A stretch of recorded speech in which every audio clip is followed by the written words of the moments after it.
It was a warm Friday evening in Austin, Texas, and Rachel Miller, a 38-year-old interior designer, had just wrapped up a long, exhausting week filled with deadlines, client calls, and endless design revisions. All she wanted was a calm weekend, maybe a long bath, some soft music, and a quiet night of sleep. But around 6 p.m., her phone buzzed with a familiar voice. Sarah, her college best friend from Denver. Sounding frantic as she explained that their Airbnb reservation for the Austin Music Festival had been cancelled last minute. Sarah asked if she, her husband Jake, and their young cousin Tyler could stay at Rachel's house for the weekend. Rachel hesitated only for a moment before laughing softly and saying, "Of course, come over, just bring snacks." She hadn't seen Sarah in years, and the idea of a spontaneous reunion felt comforting even if it meant sacrificing a peaceful weekend. By 9 p.m., Rachel's quiet townhouse was bursting with laughter, chatter, and the sound of car doors slamming as her guests arrived with bags, coolers, and musical energy. Sarah ran into Rachel's arms with a warm hug, Jake carried in boxes of snacks, and Tyler immediately started setting up his speaker and playlist, declaring that it was time to relive the good old college vibes. They cooked dinner together. Rachel made her creamy Alfredo pasta while Sarah mixed nachos and guacamole, and soon the kitchen was filled with delicious aromas and shared laughter. As they sat around the table, stories poured out effortlessly. The night felt young, nostalgic, and alive. But by midnight, Rachel realized sleep might be a far-off dream because Jake and Tyler were full of energy and started a card game in the living room while Sarah eventually yawned and went to bed.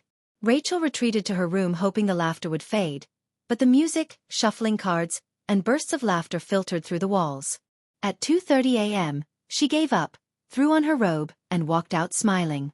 "Do you guys ever sleep?" she teased, her voice playful but tired. Jake grinned and said, "Come on, Rachel, it's been years since college. We're just catching up." Tyler added, "You can't sleep when the vibe is this good." Rachel rolled her eyes but couldn't resist joining them. She made herself some chamomile tea and sat down as the game continued.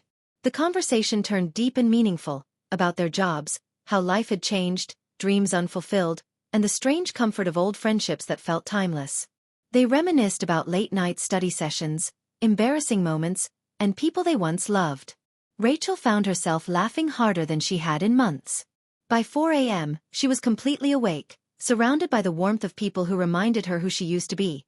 Spontaneous, joyful, a little chaotic but free. When she finally went to bed, the first light of dawn was slipping through her curtains, and she smiled to herself thinking, "They really didn't let me sleep all night, but maybe that's exactly what I needed."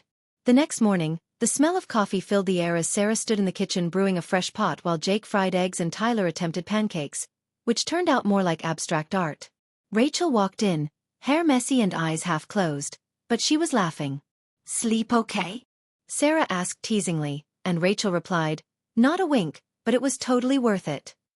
They spent that day exploring Barton Springs, laughing at the freezing water, and then heading to the Austin Music Festival where the air pulsed with guitars, food trucks, and sunshine. Rachel felt young again, free from her routines, as she danced with her friends under a golden sunset. That night, back home, they talked again until late, sharing fears, dreams, and quiet moments that made the sleeplessness feel beautiful rather than exhausting. On Sunday afternoon, as Sarah and her family packed their bags, Rachel felt a familiar ache in her heart. The house had become alive again, and now it was returning to silence. Sarah hugged her tight at the door and said, "You needed a little chaos in your life," and Rachel smiled, replying, "Yeah, I really did." As the car pulled away and quietness returned, Rachel looked around the slightly messy living room. Half-empty coffee mugs, folded blankets, laughter lingering in the air, and she realized that sometimes the best nights are the sleepless ones, the kind that remind you how alive you are. She took a deep breath, turned off the lights, and whispered to herself, "Next time they visit, I'll host again, but I'm definitely buying earplugs." The following week, as she returned to work, she couldn't help smiling whenever she thought about that weekend. Her co-workers noticed her brighter mood, and Rachel simply said, "I didn't sleep much, but I feel great." What she didn't tell them was that those 2 sleepless nights had rekindled something in her. A sense of connection and gratitude. Life, she thought, isn't about having everything perfectly quiet or controlled. Sometimes, it's about opening your door, letting in the noise, and realizing that joy often sounds a lot like laughter at 3 a.m.